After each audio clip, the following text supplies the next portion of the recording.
Xin chào anh Quang Đại. Cảm ơn anh ngày hôm nay đã đến tham dự K Story được tổ chức bởi K Concept Store. K Team hy vọng ngày hôm nay anh sẽ có những cái trải nghiệm thật sự đáng nhớ trên hành trình khám phá mùi hương và dựa trên những cái chuyến đi mà anh đã trải qua. Xin chào mọi người đang theo dõi K Stories và Quang Đại cũng rất vui khi có mặt đây ngày hôm nay và hy vọng mọi người sẽ có một thời gian thú vị cùng với những câu chuyện của K Stories.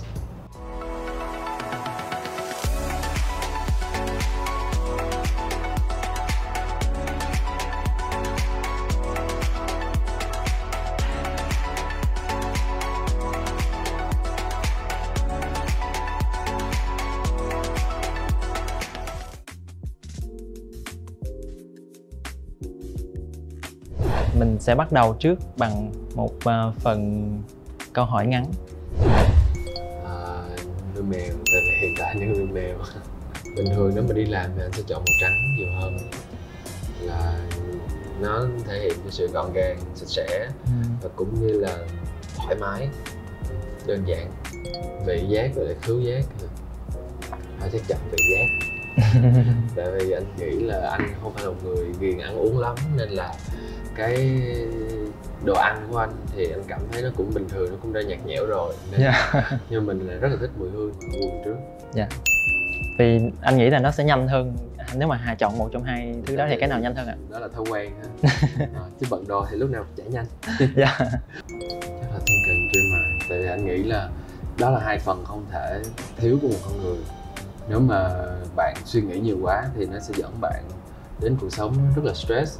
Còn nếu mà bạn mơ mộng nhiều quá thì nó sẽ làm cho cuộc sống của bạn nó không có điểm dừng và cân bằng. Chắc là chọn Paris để đi chơi, còn Sài Gòn để ở. Tại vì mình cảm thấy là không có chỗ nào thân thuộc và dễ chịu bằng Sài Gòn. Mình nghĩ là nếu không phải là một giấc mơ. Tại vì mình cảm thấy quyển sách này nó dễ thương, nhưng mà nó cũng nhiều cái kỷ niệm của mình. Tại vì mình đọc những quyển sách này từ những năm mà mình còn học cấp 3 rồi, là bây giờ chắc hơn 10 năm rồi, nên mình cảm thấy là nó là một phần của ký ức. Đối với mình là vậy. Điện ảnh, xem tại nhà. Trần Anh Hùng, Xích Lô và Mùa Hè Chiều Thẳng Đứng. Mình cũng thích Mùa Đua Xanh nữa. Nên là mình nghĩ là đó là những phim rất là đẹp. Nếu mà chọn một trong hai phim đó thì anh sẽ chọn Days of Being Wild. Tại vì anh thấy phim nó trẻ hơn và nó đời hơn. Anh cũng thích Happy Together. Còn In the Mood for Love thì anh cảm thấy nó duy mỹ quá và nó riêng tư quá, nó không có đời bằng Days of Being Wild. Mình hay chụp bằng điện thoại. Nhưng mà dạo gần đây thì mình thấy là mình thích chụp bằng hình phim hơn. Thật ra thì anh nghĩ là mỗi chuyến đi nó cũng vui theo một cách khác nhau. Anh chọn đẹp 50-50. Mình nhìn về quá khứ để mình nhớ lại là điểm xuất phát của mình là ở đâu, mình đang có gì và hành trình nó như thế nào. Nhưng mà mình nhìn về tương lai để mình cảm thấy là mình còn phải phấn đấu vì điều gì, phải cố gắng vì điều gì, hoặc là kế hoạch của mình sẽ như thế nào. Nhưng mà Đại nghĩ là mình là người sống ở hiện tại, là mình luôn thoải mái, mình luôn chấp nhận cuộc sống và mình luôn tận hưởng nó mỗi ngày.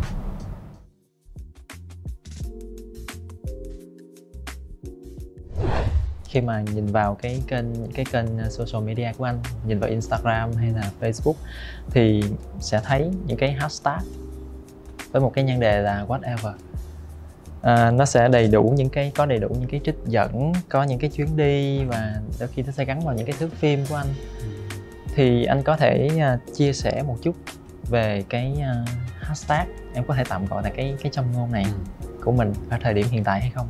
Và anh có thể cho tụi em biết là trước whatever so với cái thời điểm hiện tại thì có điều gì khác nhau trong con người anh? Thì anh nghĩ là do hồi xưa là câu cửa miệng của anh khi học tiếng Anh là whatever sao không được, nên là anh hay để hashtag cái đó để mình cảm thấy là nó một cái gì đó nó là bản thân mình nhiều hơn. Rồi càng ngày thì mình có nhiều cái sản phẩm mà mình cần những cái hashtag cho nó, những cái tên project mà mình không biết ghi gì hết nên mình cứ hashtag whatever. Rồi từ từ mọi người mặc định cứ nghĩ tới cụm từ đó là nghĩ tới mình cũng cảm thấy là đôi khi cuộc sống nó cũng không cần phải bó buộc mình vào trong một cái hộp. Mình có thể là cái này, mình có thể là cái kia, hoặc mình có thể vừa là cái này vừa là cái kia.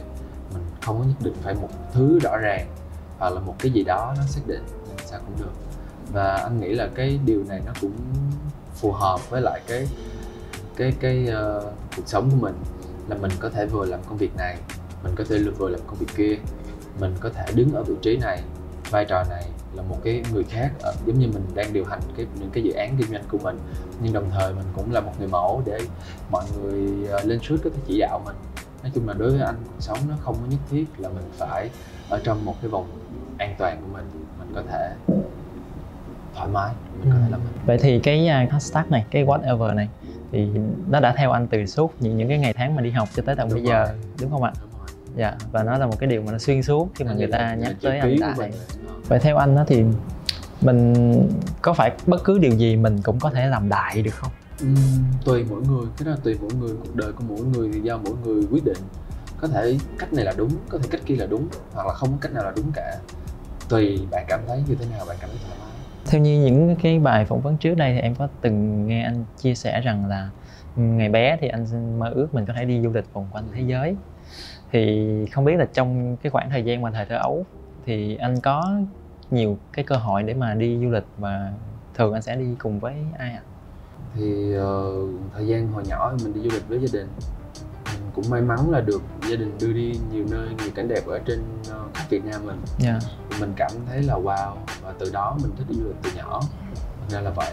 Và tới bây giờ, và mình nghĩ là mai sau cả cuộc đời của mình nữa. Anh có nhớ cái chuyến đi đầu tiên mà anh đi du lịch cùng với gia đình là đến nơi nào không ạ? Tại vì mình đã đi rất là nhỏ, từ những năm mình chưa có ý thức về trí nhớ nữa. Mình đã đi Đà Lạt, Huế, Hội An, rồi Hà Nội. Nói chung mình đã đi những cái chuyến đi xuyên Việt từ rất là nhỏ, nên là những điều đó nó lớn lên cùng mình. Nó là một phần của cuộc sống của mình rồi. Từ những năm 5-6 tuổi là mình bắt đầu đi du lịch cùng với gia đình. Dạ.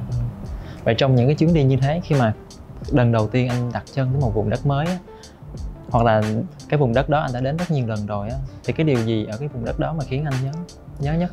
Anh nghĩ là điều quan trọng là do cảm xúc của mình thời điểm đó. Giống như là mình nói là trước đó mình đi du lịch với gia đình, mình đâu có quyền quyết định, mình đâu có chịu trách nhiệm, mình đâu có cảm xúc đâu. Mọi người nói cái này đẹp thì mình cảm thấy đẹp thôi, và mình chỉ biết như vậy.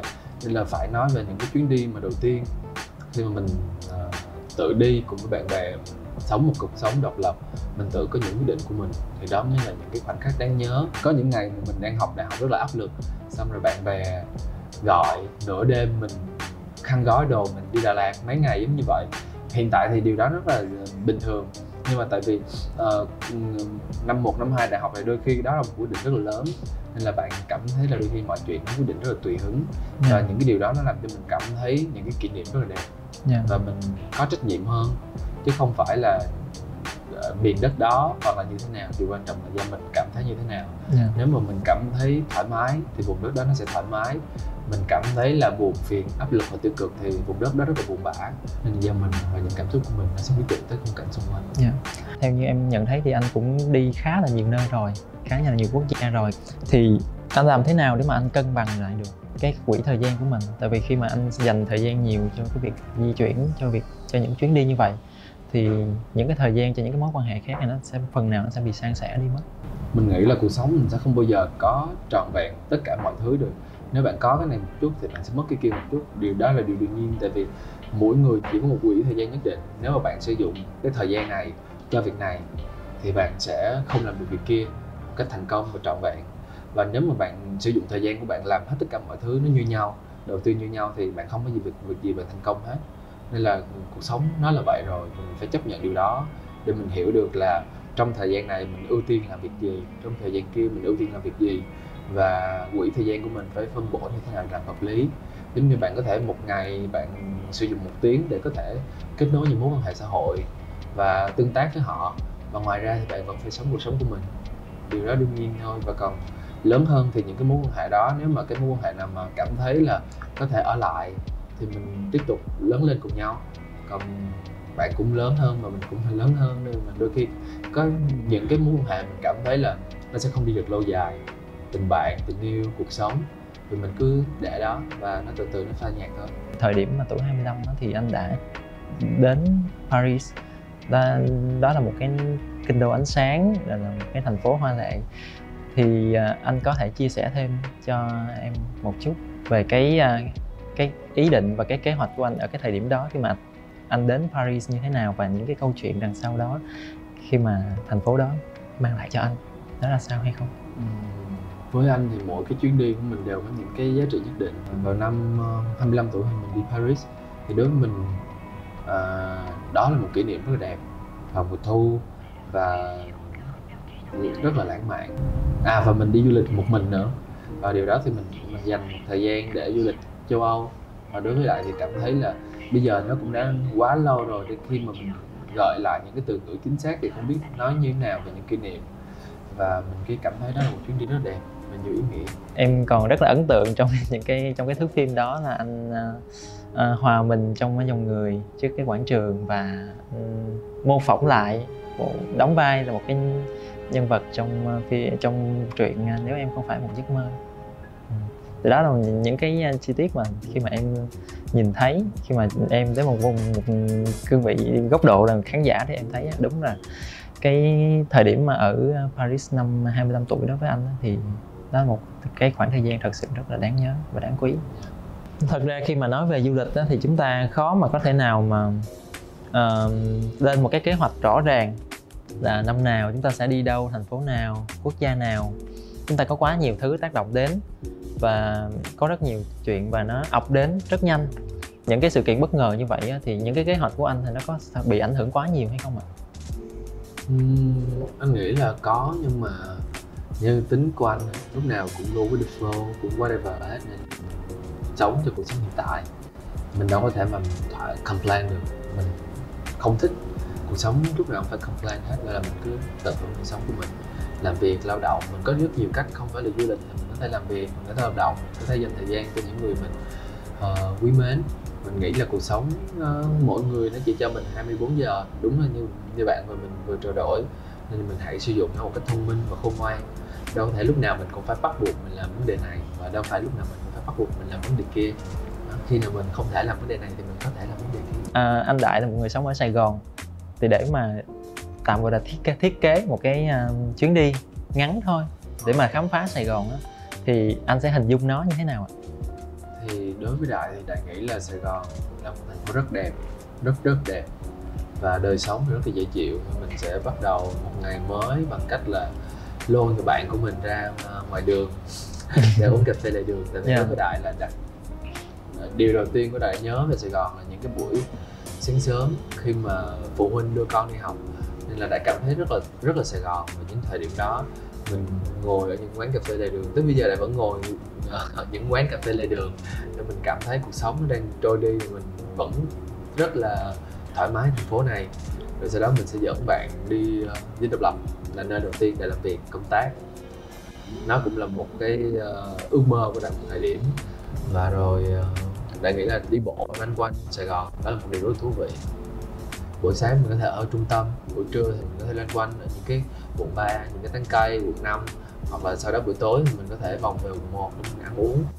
Đại nghĩ là Sài Gòn có tất cả mọi thứ. Dạ, em cũng thấy là đúng là khi mà nói về Sài Gòn ấy, với mỗi một cái khung giờ, một cái khoảng thời gian khác nhau, chúng ta sẽ luôn có những cái cách để mà chúng ta trải nghiệm nó. Nhưng mà để chọn một cái khoảng thời gian, một cái khoảnh khắc trong ngày ở Sài Gòn, đặc biệt ở Sài Gòn, thì anh sẽ thích cái khoảng thời gian nào? Mình thích buổi trưa.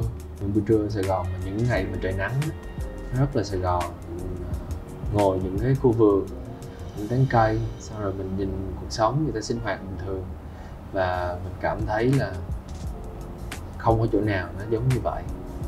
Nó vừa rất là thơ mộng, nhưng mà trong mình thì lúc nào cũng hối hả hết. Và con người thì rất là đơn giản, đơn giản, thân thiện và rất là tình cảm. Có một số người ta nhận định rằng á, thì anh là một người có thể truyền cảm hứng rất là mạnh cho giới trẻ thông qua hình thức du lịch. Thì anh nghĩ như thế nào về cái nhận định này? Mình nghĩ là mình cảm ơn những điều đó và rất là trân trọng những điều đó. Tại vì Thực ra là mình đi du lịch mình cũng chỉ đi cho bản thân mình thôi. Mình post hình trên mạng xã hội cũng là post cho bản thân mình thôi, và mình chia sẻ về nó cũng là chia sẻ những cái cảm xúc của bản thân mình thôi. Nhưng mà được mọi người đồng cảm, mọi người yêu quý, chứng tỏ là mọi người cảm thấy là những cái điều mình đang làm nó có giá trị, và mình cảm thấy may mắn là mình được làm những việc mình thích nhưng mà được mọi người yêu mến từ những việc đó.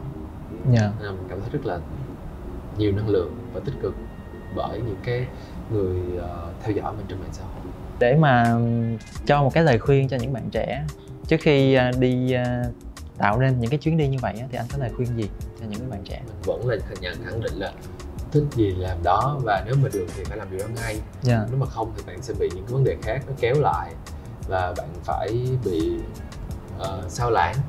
Còn mình cảm thấy là tất cả mọi người bây giờ đều lớn hết rồi và đều trưởng thành hết rồi, nên là hãy làm những vấn đề và mình cảm thấy mình có thể chịu được trách nhiệm của nó. Như vậy là được rồi. Dạ vâng. Rồi chúng ta mỗi người sẽ có một cái cách để mà chúng ta tiếp cận và chúng ta lên cái kế hoạch cho những cái chuyến đi cuộc đời của mình. Và quan trọng đó là chúng ta vẫn giữ vững những cái điều cốt yếu cho bản thân và không làm ảnh hưởng tới những cái người xung quanh hay là ảnh hưởng tới bất kỳ những cái gì khác. Đúng rồi. Thì đó là cái điều mà quan trọng nhất. Qua những cái chuyến đi như vậy thì cái thư viện ký ức của mỗi người sẽ được ngày một dồi dào hơn, ngày một nhiều hơn, và nó sẽ là hành trang cuộc đời của mỗi người. Chúng ta sẽ cùng nói một chút về cái thế giới mùi hương. Anh có thể cho em được biết là cái mùi hương đầu tiên mà anh sở hữu là khi nào không ạ? Mùi hương mà đầu tiên mình sở hữu chắc là một món quà Christmas của một người bạn. Đó là một chai CK trắng. Một mùi rất là đơn giản, nhưng mà mình cảm thấy là tới bây giờ mình vẫn sử dụng được cái mùi đấy, tại vì nó rất là tiện dụng và dễ chịu. Vậy mỗi khi mà anh tự chọn cho mình một cái mùi hương á, thì anh sẽ ưu tiên lựa chọn những cái mùi hương nó có sắc thái như thế nào ạ? Mỗi mình lựa chọn mùi hương thì mình sẽ chọn những cái mùi hương mà nó hơi ấm nhưng mà vẫn nhẹ, chứ không phải là mình không muốn mùi quá là nồng nặc. Nên là mình sẽ chọn cân bằng giữa một mùi hương ấm, nhẹ, thoang thoảng. Về thường em thấy nước hoa thì nó chủ yếu là dựa trên cảm xúc, và nó là một cái phần cá tính ẩn trong mỗi người. Nên cái cách mà chúng ta chọn một cái mùi hương á, người ta hay ví nó giống như một cái bộ trang phục và nó vô hình thôi, nhưng mà nó rất là hữu hình. Nó thể hiện một phần cá tính của chúng ta.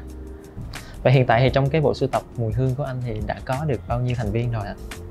Anh nghĩ là nhiều, rất nhiều. Anh vừa mua, anh vừa được tặng, anh vừa được trao đổi, nên là anh nghĩ rất là nhiều.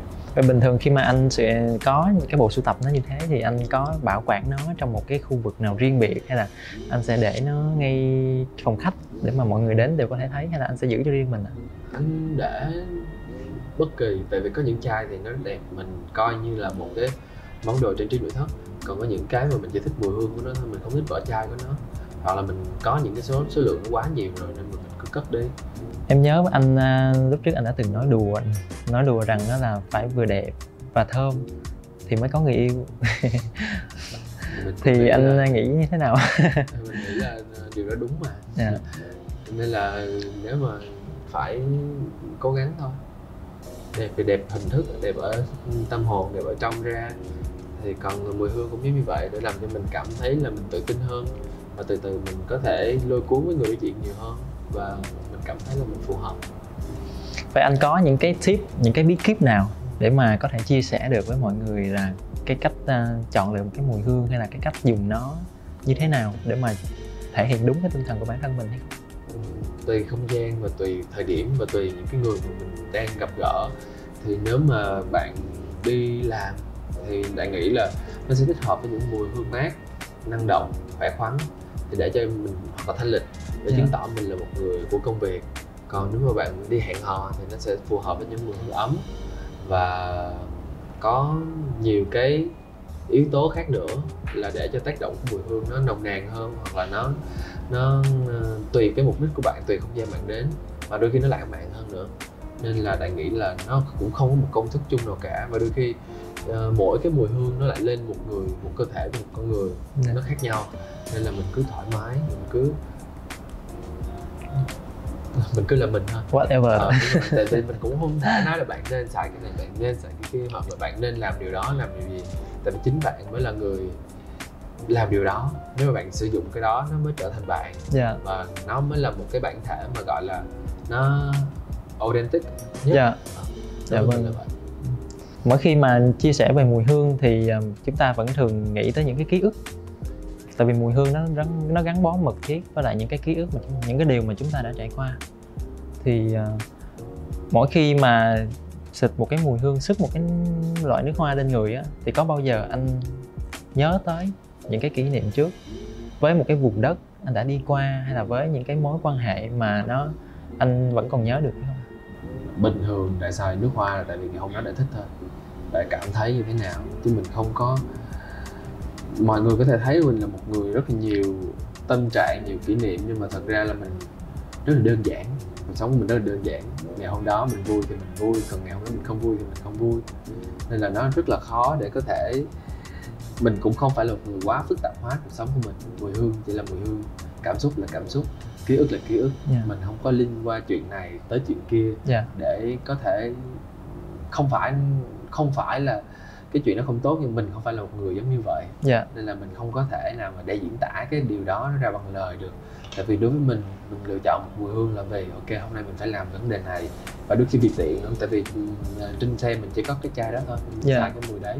Nên là đôi khi là mình cảm thấy một cuộc sống rất là ngẫu hứng, rất là random, chứ không phải là tự nhiên mình xài mùi này rồi mình nhớ những cái kỷ niệm này, thì đôi khi nó lại không đúng với whatever của mình. Nó không phải là một cái cảm xúc chung nhất, mà nó cũng không phải là một cái gì đó, tại vì nó mang tính, nó thiếu cái sự khách quan đi, và nó hơi bị áp đặt. Và nó hơi thiếu một cái sự ngẫu hứng nữa. Đúng rồi. Như bản thân anh là whatever. Tự nhiên mình lỡ mà mình có một ký ức không vui về cái người đó, rồi mình không xài mùi hương đó nữa. Thì đó là mùi hương thơm. Nên là mình cũng không có phải là một người quá đặt nặng những cái trực tiếp như vậy trong cuộc sống của mình.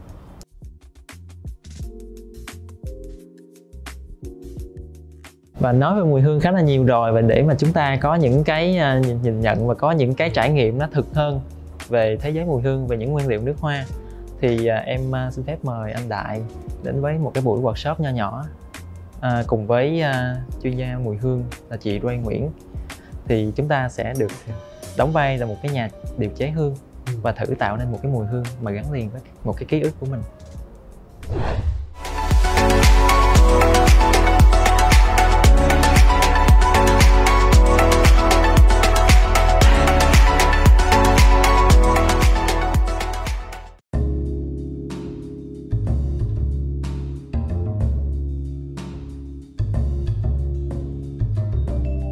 Mình sẽ có một cái gọi là cái game đi, nhỏ. Thì Ray sẽ cùng Đại và Kha sẽ trải nghiệm vài cái nốt hương ở đây, để mình có thể có một vài cái khái niệm hay là một vài cái trải nghiệm nho nhỏ với khứu giác của mình ha. Mình cảm thấy mùi này rất là dễ chịu. Điều đầu tiên rất là mát và rất là tươi mới. Kha thì sao? Em thì em thấy nó có mùi giống như mùi của cái vỏ chanh á, giống như thế. Em thấy nó hơi hăng á. Nếu mà cái mùi hương này có thể liên đới với một cái màu sắc nào đó, nó sẽ là màu gì? Mình sẽ nghĩ là hơi màu xanh lá. Lá đúng không? Lại cảm thấy thì nó giống như là một cơn gió thổi một khu vườn mùa hè ở Nhật. Còn nếu như mà cái đôi bàn tay mình có thể sờ chạm cái mùi hương này, thì cái cảm giác trên tay mình sẽ như thế nào? Lại cảm thấy nó giống như là jelly, rất là mát, rất là nhẹ. Jelly mướt, lạnh. Nãy giờ cái cách mà mình cảm nhận mùi hương á, cũng sẽ là một cái cách mà thông thường một nhà điều chế mùi hương sẽ học ở trường. Có nghĩa là bởi vì mùi hương rất là trừu tượng, mình không thể nhớ mùi hương một cách là ngọt hay ngọt như thế nào, đúng không? Cái ký ức, một cái kỷ niệm, và trong cái sự liên quan với những cái giác quan khác nhau. Đây là một cái mùi hương rất được hay dùng trong những cái nốt hương đầu, gọi là top notes trong nước hoa. Thử đoán coi là nốt hương gì? Lại nghĩ là bergamot. Đúng rồi, đây là cam hương bergamot. Cam hương bergamot là một cái nguyên liệu đặc biệt mà người ta không trồng để ăn. và người ta trồng để làm hương liệu. Tinh dầu của bergamot sẽ được lấy chủ yếu từ vỏ. Bây giờ mình sẽ trải nghiệm qua cái nốt hương thứ hai ha. Hay nghĩ tới màu gì? Em nghĩ tới màu son phấn. Nó sẽ là màu be. Màu be. Đại như thế nào? Đại thì thấy nó hơi pastel, rất là nhẹ, nhưng mà Đại nghĩ nó là hơi hồng. Hơi hồng. Hơi rất hồng. Âm thanh thì sao? Đại nghĩ nó giống như là tiếng chuông đồng hồ vậy. Đối với Đại cảm. Cũng thú vị ha. Bây giờ mình thử đổi chút xíu, mình hình dung nếu như có một cái người nào đó hợp với cái mùi hương này, mình sẽ nghĩ tới ai? Em sẽ nghĩ tới mẹ của mình trước tiên. Vì rất là nhẹ, rất là dịu dàng. Nó cũng có sự tương tự một chút, có thể là không y chang, nhưng mà ví dụ như cùng mỗi cái mùi hương này mình đều cảm nhận đây là mùi hương hợp với những người mà thích dịu dàng, trang nhã, chứ cũng khó ai nghĩ đến đây là mùi hương quá cá tính, đúng không? Đó, thì mình thử nghĩ coi đây là một cái nốt hương chắc chắn là nhận ra đây là hoa rồi, đúng không? Em nghĩ nó sẽ gần với hoa nhài. Em đoán là hoa nhài. Bạn nghĩ nó là hoa hồng. Đó, thì thật ra cái nốt hương này là nó gần với hoa hồng hơn. Hoa hồng thì thật ra hoa hồng cũng giống như là những cái loại mùi hương khác, không phải cái tên là hoa hồng thì hoa hồng nào cũng giống nhau, đúng không? Đây là hoa hồng từ Morocco. Cái kiểu hoa hồng này mình sẽ gặp trong rất là nhiều nước hoa, đặc nước hoa nữ, và nó có cái hiệu ứng phấn, hơi powdery, rất là nữ tính. Bây giờ mình sẽ trải nghiệm cái mùi hương này hơi đậm một chút xíu. Đây, hai bạn. Nó có khác hai mùi rất là khác. Hai mùi đầu tiên nó rất là nhẹ, rất là mát, nhưng mà mùi này nó bắt đầu nó cá tính. Em thì em thấy nó khá là ấm áp hơn hẳn khi mà so với những cái mùi hương vừa ngửi. Giờ mình thử nói về xúc giác đi. Nếu như cái mùi hương này mà mình chạm vào đôi bàn tay của mình thì cảm giác trên bàn tay mình sẽ như thế nào? Giống như có nhựa vậy. Đại thì cảm thấy nó rất là thô, hơi sần sùi, chứ không có smooth, không có láng, cũng không có mềm. Thô ráp. Trên bàn tay mình nó thô ráp. Nhưng mà cũng không phải là một kiểu khô khan. Nếu mà có một người nào đó hợp với mùi này thì hai bạn nghĩ tới ai? Đừng nói hợp với ba nha. Bạn nghĩ là hợp với Đại. Mình thử nghĩ về màu sắc đi. Màu nâu. Em cũng đồng ý, em nghĩ là màu nâu. Đó, thấy hay không? Có nghĩa là mình có thể có những cái ký ức khác nhau, có những cái cảm nhận khác nhau, nhưng mà những cái thông tin mà khứu giác mình tiếp nhận đó tương đối là giống nhau. Như vậy chắc là bạn nào cũng đoán đây là mùi hương thuộc nhóm gỗ, đúng không? Theo Đại và Kha thì đây là gỗ gì? Mình thử đoán xem. Vâng, em cũng có cùng suy nghĩ với anh Đại. Gỗ đàn hương. Tất cả những cái nốt hương mình vừa ngửi vừa rồi á cũng được xem là nhóm hương quốc dân.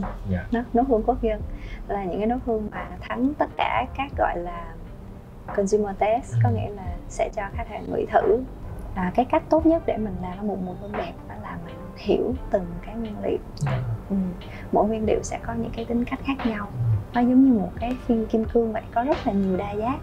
Và mỗi cái đa giác của viên kim cương này lại kết hợp được một cái đa giác của một viên cương khác, nó pair lại với nhau, nó kết hợp lại. Thì càng học nhiều thì mình càng cảm thấy là có quá nhiều đa giác. Cho nên cái con đường mà để hiểu nguyên liệu nó cũng rất là dài ha. Thì mình đã trải nghiệm những cái nốt hương tiêu biểu rồi, đúng không? Thì bây giờ Ray và cùng Đại và cùng Kha mình sẽ thử bắt đầu mình làm hương ha. Ở đây là một cái góc độ DIY, cho nên là mình sẽ dùng những cái nốt hương đơn giản và những cái nguyên liệu đơn giản với một cái tỷ lệ tương đối thôi. Thì ở đây mình sẽ dùng cái ống này để mình làm tinh chất hương. Thì cái nguyên tắc rất là đơn giản, mình sẽ làm 20% của 10ml tương đương với 2ml. Ở trong cái ống đông của mình có cái vạch 2 đó. Đây là cái vạch 2 ha. Thì tới đây với cái pipette này thì cái size giọt nó sẽ tương đương với tầm khoảng 60 giọt là mình sẽ đạt đến 2ml. Mình chọn ít nhất là 3 nguyên liệu đó để mình phân bổ. Cách phân bổ thế nào? Ray không khuyến khích là mình cho bằng chan hết. Ví dụ là 3 nguyên liệu là mỗi nguyên liệu 20 giọt. Thì cái đoạn hương của mình nó kỳ lắm. Ha. Thì nó sẽ có những nguyên liệu ít, có những cái nguyên liệu mà nhiều hơn. Thì nó sẽ phụ thuộc vô cái sở thích của mình. Bây giờ mình đi từng bước đi ha. Các bạn có thể ngửi sơ nguyên liệu đi, rồi mình có thể nhắm cho mình chọn những cái nguyên liệu nào đó trước. Ví dụ như hôm nay là Đại chọn cho mình cái chủ đề hôm nay mình sẽ nghĩ là Đại sẽ làm một mùi hương về Sài Gòn. Đơn giản thôi. Ok, đó thấy không? Ý tưởng rất là rõ ràng. Còn em thì em định hướng một cái mùi hương mà nó tiệc tùng. Ok. Để đi ban đêm, để xịt vào ban đêm. Em nghĩ nó càng nhiều màu sắc thì càng ok. Hai cái rất là khác nhau ha. Rồi bây giờ mình sẽ bắt đầu mình ngửi. Các bạn có thể dùng stick, các bạn có thể dùng que ngửi để ngửi, hoặc các bạn có thể ngửi ở trên cái khác để mình chọn nguyên liệu cho mình ít nhất là 3 nguyên liệu. Và các bạn có thể dùng nhiều hơn, 5, 6, 9 mùi cũng được. Nhưng mà nhớ cái nguyên tắc đó là mình biết mình muốn gì. Tại vì khứu giác của mình sẽ rất là dễ bị mệt nếu mà mình ngửi quá nhiều mùi hương. Thì cái cách để mà mình refresh mũi, cách mình có thể ngửi một cái phần cơ thể của mình mà không mùi. Nói là không mùi, ý là không có dùng nước hoa ở đó. Nhưng mà cách để mà trung tính hóa một cái khứu giác của mình đó là đưa cái khứu giác về cái trạng thái cân bằng nhất. Đó chính là từ mùi cơ thể của mình. Hay quá. Vậy Đại sẽ sử dụng mùi này. Tại vì Đại cần một cái rất là vui. Và nó có yếu tố con người một xíu. Chứ tại vì Sài Gòn là một tổng hợp giữa con người và cảnh vật, nên mình nghĩ là có một tí này. Sài Gòn lúc mấy giờ? Đại nghĩ là sẽ hơi buổi trưa. Có tan tầm không? Hay là... Cỡ 3 giờ 15 giờ. Và tôi đặt tên là 15 giờ 05 PM Sài Gòn. Còn em thì em sẽ lựa chọn có tên luôn rồi đó, nhanh không? Tất nhiên nó sẽ là da thú. Em vẫn sẽ ưu tiên chọn nguyên liệu là da thú. Nhưng mà cơ bản thì nó sẽ kết hợp với lại, em nghĩ là em chọn hoa hồng. Hoa hồng và maybe là chanh hoặc là bergamot ở Tân Hương Đậu.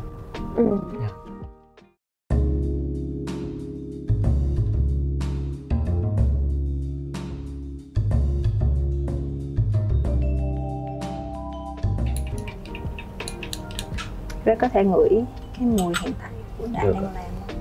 Đây cũng được.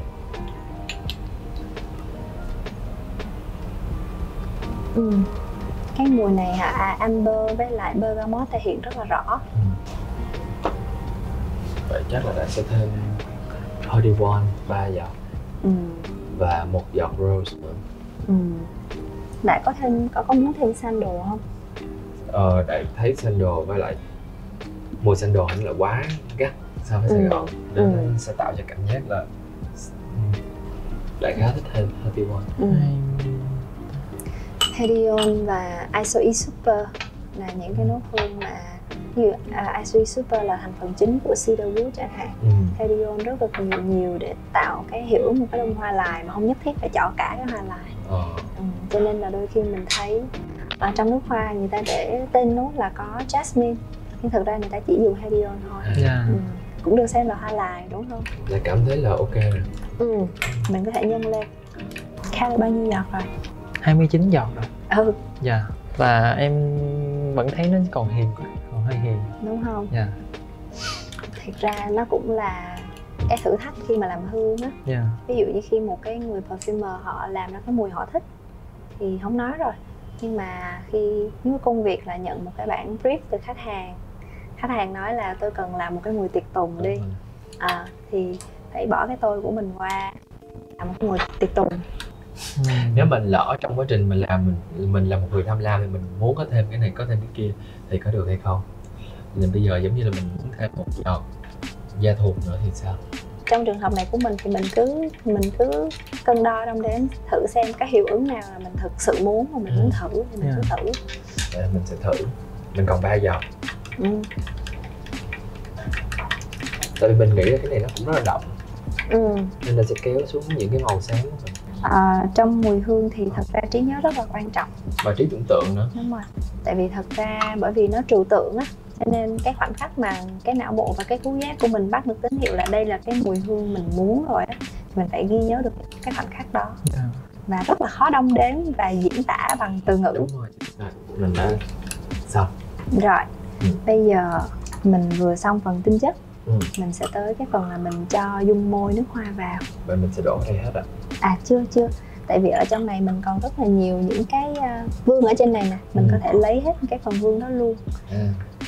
Đây, vặn cái này ra. Bạn cần đợi giúp không? Dạ. Như vậy thì mình đã có 2 ml tinh chất đúng không? Thì phần còn lại, 8 ml còn lại chính là dung môi. Thì để mà cái mùi hương nó tròn vẹn nhất thì mình cần cái quá trình là mình ủ hay là mình giống như là rượu vậy, aging. Thì mình để nước hoa của mình từ thông thường đẹp là khoảng 4 tuần, 30 ngày. Thì mình sẽ để cái mùi hương của mình bằng kính nè, để ở trong cái nơi thoáng mát, tránh ánh sáng và không có lẫn những cái mùi khác. Thì mình để ở đó trong khoảng 30 ngày. Sau khi mà mình lấy ra thì mình sẽ thấy là lúc đó cái mùi hương của mình nó tròn và cái mùi dung môi nó sẽ bớt đi rất là nhiều. Cho ra xong rồi cũng khuấy. Rồi bây giờ Đại sẽ cho nước hoa vô đây. Đó, mình hoàn thành rồi đó. Không thể chờ để xịt thử cái mùi này. Xịt cũng được, xịt chứ, xịt được mà. Có thể thử nha. Giờ ngửi được rồi. Ok đấy. Bạn cảm thấy thích. Hoặc là do mình lúc nào mình tự làm cũng cảm thấy thích hơn. Đúng rồi. Tại vì thật ra cái mùi hương mình làm á, nó cũng phản ánh mình ở trong đó. Tại vì nó từ mình ra và được làm bởi khứu giác của mình. Cho nên là cái việc mình yêu mến nó vì nó là đứa con tinh thần của mình một phần, nhưng mà nó cũng phản ánh cái DNA của mình ở trong đó. Cảm ơn anh Đại và cảm ơn chị Ray rất là nhiều vì đã nhận lời tham dự cái talk show Car Story ngày hôm nay. Đại cũng muốn gửi lời cảm ơn đến Ray và Car Story đã cho Đại cái khoảng thời gian một buổi sáng thì chịu mình có thể ngồi nói chuyện và có thể tự tạo ra một cái mùi hương từ cái ý nghĩ của mình, từ những cái mong muốn của mình, một cái mùi hương mà mình có thể đem về. Đại nghĩ đây là một cái trải nghiệm rất là thú vị. Cảm ơn mọi người rất nhiều. Nhớ là cưng cái nốt cái mũi của mình hơn mỗi ngày ha. Có rất là nhiều niềm vui. Chúng ta sẽ giữ những cái trải nghiệm khứu giác đó với mình.